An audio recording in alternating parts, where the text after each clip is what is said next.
তুমি কত সুন্দর তুমি কত সুন্দর ইস্টবেঙ্গল এর যে সিএফএল এর সম্ভাবনা বা সিএফএল ইস্ট বেঙ্গল নিয়ে একটা ছোট্ট একটা আলোচনা করব।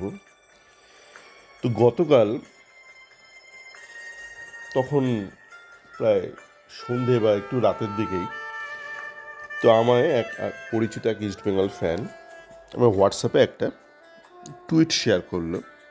দেখো ইস্ট বেঙ্গলে রিজার্ভ টিমে কীরকম স্ক্যাম হচ্ছে বা ট্রায়াল প্রসেসে কীরকম স্ক্যাম হচ্ছে। তো টুইটটা খুলে দেখলাম একটা স্থানীয় একটা বাঙালি ছেলেকে নিয়ে একটা একজন একটা মন্তব্য করেছেন বা কিছুটা অভিযোগ প্রকাশ করেছেন, অভিযোগ করেছেন টুইট করে। সেই প্লেয়ারের নাম উল্লেখ করছি না, কেননা সেই প্লেয়ারটা সম্পর্কে আমার কোনো ধ্যান ধারণা নেই, সুতরাং না জেনে কারোর নিন্দাও করি না, না জেনে কারোর প্রশংসাও করি না।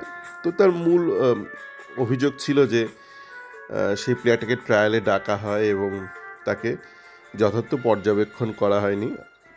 যে সিংটো উনি বোধহয় গোটা ট্রায়াল প্রসেসে একদিন এসেছিলেন, আমাদের যে শ্রদ্ধেয় বিশ্ববরেণ্য কোচ বিনো উনি বোধহয় 5 দিন ছিলেন, এরকম কিছু অভিযোগ রয়েছে। যে আর যারা শুরু থেকে ছিল ট্রায়ালে, ওই ওরচিশমান বাবু বা এরা ঠিকভাবে কি তারা বিশ্লেষণ করছে ঠিকঠাক করে জানেনি ছেলেটাকে, এবং শেষে বলেছে যে এই পজিশনে ইস্টবেঙ্গল আরও প্লেয়ার আছে, তাই এই মুহূর্তে লাগবে না। তা আমি আলাদা করে এই একটি ঘটনা নিয়ে বা আলাদা করে বিশ্লেষণ করতে চাই না, কেননা যখন একটা গোটা সিস্টেমিক একটা পচন ধরে, মানে গোটা ব্যবস্থা একটা পচন ধরে, তখন ছোটোখাটো কোন ভালো আলুটা ফেলে দেওয়া হলো কি পচা আলুটা রান্নায় রাখা হলো, সেটা খুব একটা ম্যাটার করে না। মানে আপনার যদি গোটা রান্নাঘরটাই একটা নোংরা আবর্জনায় ভরে যায়, তখন আপনার রাঁধুনি পেঁয়াজ ধুলো কি ধুলো না, আপনার মাটিতে পড়ে থাকা খাবার আপনাকে পরিবেশন করছেই করছেন, খুব একটা বড় ব্যাপার না। মানে গোটা একটা সিস্টেমিক একটা ফেলিয়ার, যেটা বলে মানে আপনারা দেখছেন ওই যে বিমান দুর্ঘটনা হয়েছে সেটা নিয়ে এখন অনেকের অভিযোগ, যেহেতু এখনও তথ্য পাওয়া যাচ্ছে না, অনেক বিদেশি ইউটিউবারদের অভিযোগ যে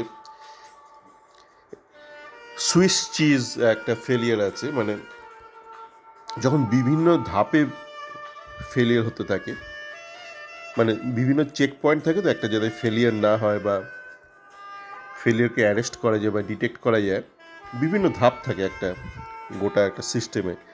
তো প্রত্যেকটা ধাপেই যখন ফেলিয়ার থাকে, তখন বিভিন্ন ছিদ্র দিয়ে ঢুকতে ঢুকতে ঢুকতে ঢুকতে ফেলিয়ার হয়ে যায় শেষমেশ।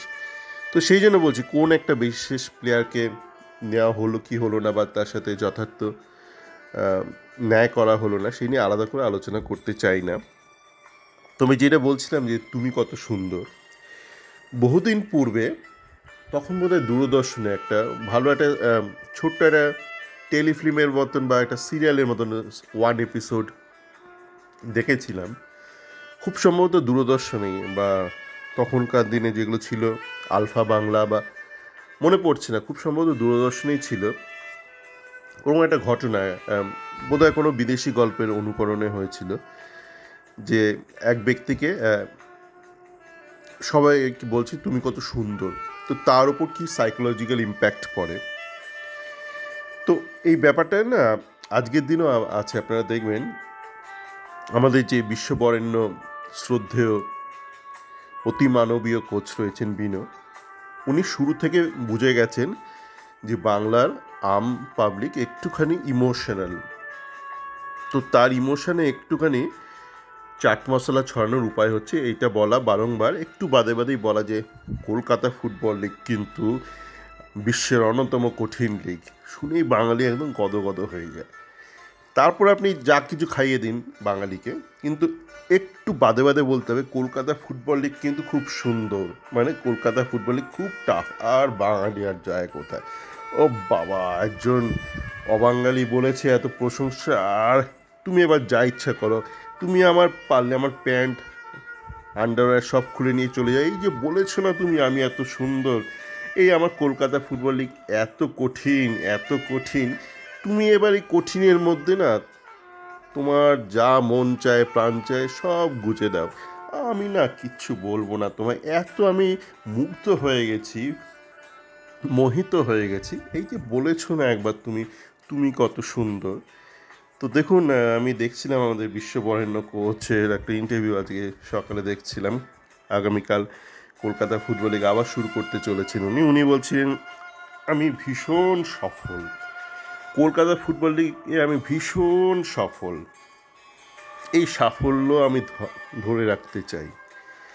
তো আপনারা তারা কি প্রত্যাশা করতে পারেন? মানে কেউ যখন বলে সে এটা দেবে, সে তার পূর্ব সাফল্যটাই ধরে রাখবে, যা যা করেছে আগে সেটাই ধরে রাখবে, তো সেরকমই হবে, তাই না?